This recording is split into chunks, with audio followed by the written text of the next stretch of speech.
Virginia. What brought you to the Entiat Valley? My parents brought me here. 1946, I was 16 years old. They had bought the Columbia Cafe in Entiat and decided they wanted to go back into the restaurant business. I was a junior in high school, so I worked in the restaurant and went to school. Where did you come from? Spokane, actually Otis Orchards, which is out in Spokane Valley. And we had lived there quite a while. We had a farm, milked cows, raised hay, had a truck garden, and I went to school there too.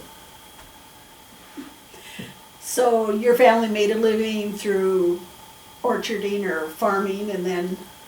Yes, mostly restaurants, but in between farming. We had a little orchard, 10-acre orchard. No, it was a 7-acre orchard. And then we had 33 acres under cultivation when we lived at Otis Orchard. And I've forgotten exactly how many milk cows, but I milked them twice a day, which was necessary. Yes. So where did your folks come from? Originally? Before Otis Orchards. Oh, well, gee, you want me to track them all the way back? If you want to. Well, from Otis Orchards, we had come from, let's see, we had a restaurant in Twisp. We had a restaurant in Oakdale, Washington. That was when I was just in grade school. Craigmont, Idaho. And then my parents moved from Craigmont up to Spokane, and they went to work at the Naval Supply Depot, and we lived at Millwood. We moved further out in the valley, Otis Orchards. Well, when you lived in Entiat, who were your neighbors? We lived at the restaurant in the basement of the restaurant, so the neighbor on one side was the Odd Fellows Hall, and the neighbor on the other side was Standard Cabins fruits for the fruit workers. And next door to them was the tavern, log cabin. So those were our neighbors. And now somebody told me the Oddfellows building is the one that has been a bakery? Yes. Yes, when the town was flooded, that building was moved to where it's at now, and it, at the present time, is an empty building, which was a bakery. Previous to that, it was the church, and before that, the Oddfellows and the Rebeccas met there. And they're the ones that moved it. And there was even a seafood restaurant in between. Yes, that's right. It didn't last very long. Okay, what brought people together in the community then when you were in high school? When I was in high school, well, there was an awful lot of basketball games that were played at school and elsewhere, and that brought a lot of people. Also, the Oddfellows Hall, the Rebeccas and the Oddfellows met. They would have teen dances there, card games, card parties, and across the corner from that building was the building which had belonged to the Grange. It was on the main floor was a beauty shop and a barber shop and a pool hall in the back, and then the Grange met upstairs. That was the heading building. So that, and people just came to get their mail and to visit, and it was a community, quite a nice meshed community. Okay, and over the years you've belonged to a lot of different organizations. Could you tell me about some of them? Oh, sure. I was a Rebecca from 1975 until we quit, which is probably 4 or 5 years ago. I've been a Grange member since about the same time. I was members of all 3 churches for a time, and now I'm a member of the Federated Church. I belong to the group that dispenses the food bank, Historical Society. Let's see, I don't remember now, and I think that's about it.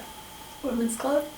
Oh, no. No? That's one, they've kept trying to get me in there and I'm just a little too busy with other things. You know, there's only 24 hours in a day. Okay, what events or hardships do you remember from the past?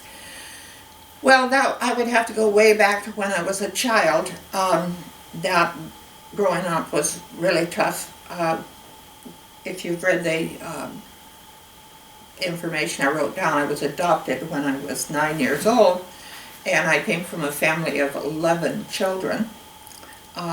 So my father worked, that was sort of during the Depression time. I was born in 1930, so that was during the Depression time, and it was a little hard for everybody to be fed well, and we lived in different homes.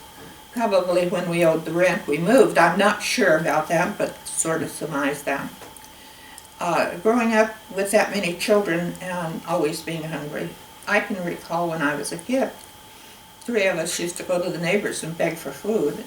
Actually, I think that's what brought us under the scrutiny of the Child Protective Agency, whatever they were called at that time. So that was hard. How about natural disasters? Oh, the only natural disaster I remember was the flood here in 1948, which happened May 28, 1948, because it was the last day of school and happened to be my birthday. And it washed out the roads and stopped a whole lot of stuff. That was a real bad one and caused where people couldn't get their mail at Ardenvoir. No groceries were delivered unless they went up around some other road, up in the hills around some other road. And the fires that we've had here. We've had a number of them, real bad. Dickelman and Tyee, and just this last September, the bad one, which gave us lots of smoke and caused a lot of health problems for everybody. In fact, that's probably why I'm so hoarse sounding now. How did your family put food on the table? Did you preserve food, dry it, hunt for it? Well, Since you were in a restaurant situation, it might be a little different. yeah, it was a little different. We just had, always had food. From the time my adoptive parents got me, why they decided that I would never go hungry again. So we always had plenty of food. They both worked, and then when they decided they wanted a restaurant, there was always plenty of food. You might have to work for it, but it was a lot of food there. Never any problem. Mom, when we were on the farm, she canned, and she didn't freeze anything, but she canned a lot of stuff. That was also during the time when sugar was rationed, and so she was very careful about that. But we did have plenty of food. Grew a lot of it, raised potatoes and different things. So. Do you have any particular memories of the old town that was flooded, yes, that you'd like to record? Oh, yes. The one thing about Entiat, it was a community that was all together in the area. And you could drive to Entiat, park your car, get your mail at the post office, and go next door to Bert and Jesse's confectionery and have something, or up the street a little, or down the street a little bit to Tex and M's and have a hamburger. Cross the street to the tavern and have a beer. Maybe come down to our place and have something at the cafe. And further north, there was the drugstore. You could go to the grocery store, which was across from the Heading building, Mr. Riss. There was a library, a jeweler. But the great thing is you park your car and walk, and you would see friends, have a nice visit, and do all of it walking, not driving from one place to the other as it is now. But it was more of a community, and they cared, but they still do care about people, but they were closer together. They probably always gossiped about people too, like they do now. How about Ardenvoir? You've lived there. I've lived in Ardenvoir since 1971. We came down from Winthrop and took over the folks' orchard. I still live there, just by myself now. But the meeting place in Ardenvoir was the store. And they had a little cafe and tavern and then the grocery store. You could go to the basement of the store and find almost anything you needed. Not now, but at that time they had clothing, supplies, plumbing supplies, nuts and bolts, everything you could imagine that you needed. The only thing they didn't have is like boats or anything like that, but clothing, hunting supplies, camping supplies, and regular food, canned goods and frozen food.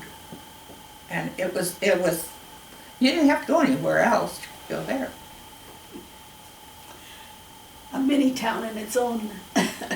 Yeah. Yeah. Can you describe someone from the past? We've had people describe Albert Jones, John Brown. Is Well, there, I remember John Brown, but only vaguely. Johnny Mountain, I think, is the one that I remember. He had a twin brother. And Johnny Mountain lived here at Ardenvoir, and his twin brother would come occasionally, but you couldn't tell them apart. So there was a number of times that you would go into the cafe and see, you thought Johnny Mountain sitting, but it was brother, and I don't recall what his first name was. But you'd think you saw him, and it would be the brother, and you'd say, "Hi, how are you?" And he'd look at you like, "Who are you?" But he was a nice, harmless old man, and really friendly, and knew a lot of things about the valley, which was very interesting to talk to. But that's not the only person. There were a lot of older people in Ardenvoir area, and even in Entiat that I remember. And one I think a lot of is Clarence Haynes in Entiat, the marshal. He was quite a gentleman, and slow to anger. I'm not even sure I ever saw him angry, but he took care of situations very quickly. Carried a big gun on his hip, but I don't really remember him pulling the gun. Maybe it was just there for window dressing, or maybe if he had to have it, he would have used it. But he was a remarkable man, and AJ is his great-grandson. How about women?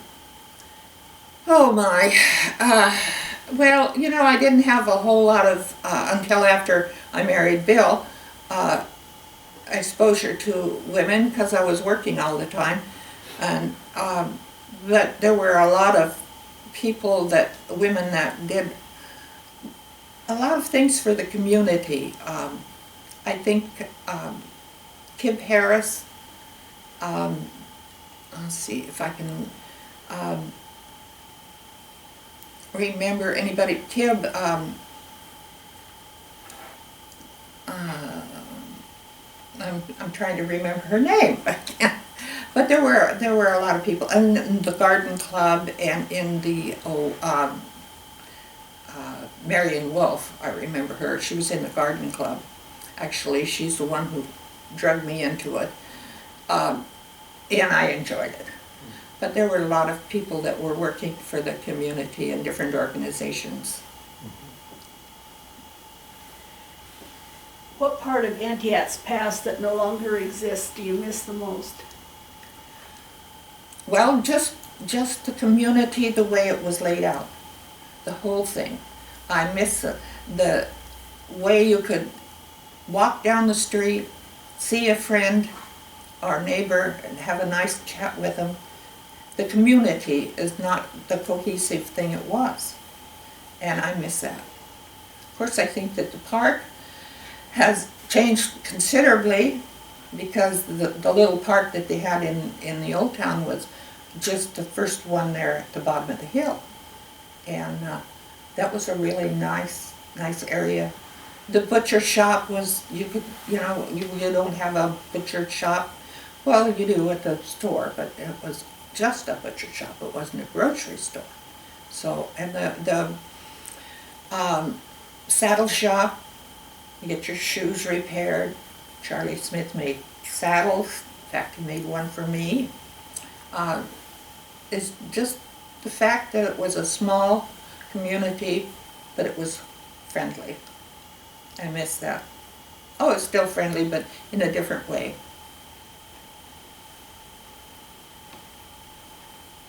I'm going to, I was gonna say, you mentioned you worked. Where all have you worked? Well, my first job was when my parents bought the cafe at Oakdale, Washington, and I was just in grade school. And all through my life, they've had different restaurants, and so I worked there. When Bill and I were married, we ended up at Winthrop. Not right away, but we ended up at Winthrop, and I worked at the Winthrop Cafe.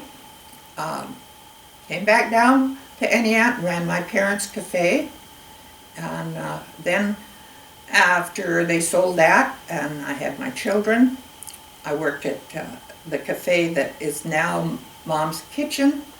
It was Kathy's Cafe at that time. I worked there.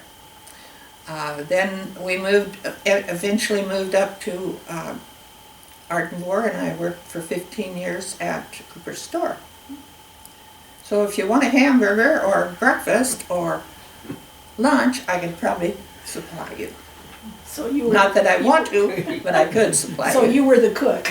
Well, actually, I managed my parents' cafe. Mom wasn't too well, and so they had an orchard up the Met-How, and so I took over the cafe and did from 6 a.m. until whenever I shut down the cafe. So I was a little bit of everything. In a cafe, you have to do it all. Well, yeah. And I know that you have, you moved my place. Well, there's your book right there. Which one? That, I was gonna have you read one of the poems, Oh, okay. and I thought I had one laid out. Oh, well. so, well, Here. okay. That first one? Don't hide. I started writing poetry in 1981, and I will say that's from God, because I never was very good at rhyming. I love poetry, though. This is entitled, Don't Hide. A wise person told me, you can't hide from life, for with all the good you get, there comes the strife. But with his, I'm not very good at this, but with his loving care and him on your side, you can handle anything. No, you will abide. Don't let yourself sink down into bitterness or sorrow. Face head on all that comes. Meet eagerly your tomorrows. God is there for you too. Live and walk in him each day. Listen to his voice. Hear what he has to say. Telling how much he values you. And you are so important too. He knows you so very well, even better than you do. He wants none to be lost to the richness of his love. So don't hide from life. Gain your strength from above. Now I can tell you where I got this idea. You all, I imagine, remember Haven Stanaway. Okay.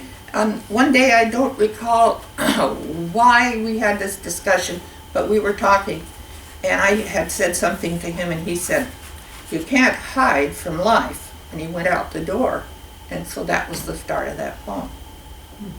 So I credit him.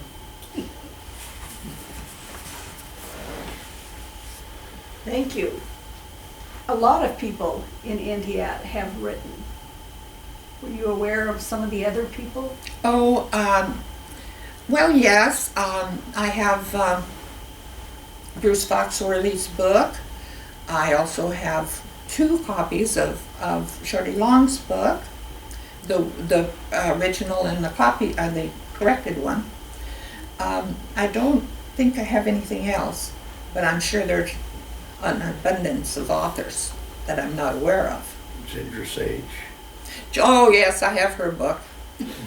Yes, I have heard one. And she's just coming out with a new one.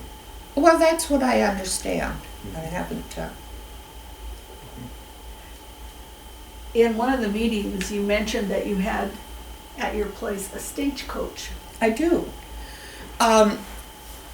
Bill's great-grandfather, George Washington Blair, and another man, Christopher Columbus Rickman, had a stage line that came from Ellensburg up over the Clackham and down into Wenatchee, and went to Leavenworth and Cashmere and Leavenworth, and then came on up the Columbia. I'm not sure how far, but they went up north. They carried passengers, mail, and supplies. And so Bill decided that he wanted to make a stagecoach to commemorate that. And he had a little kit, stagecoach kit was about so big, and he made it with that idea. And it sits in my garage. It's in wonderful shape, and it rolls just really easily. One year we had the stagecoach in the Swallow Festival, and it was pulled by one motorcycle, so it rolls really nice. Also, he took it to Chelan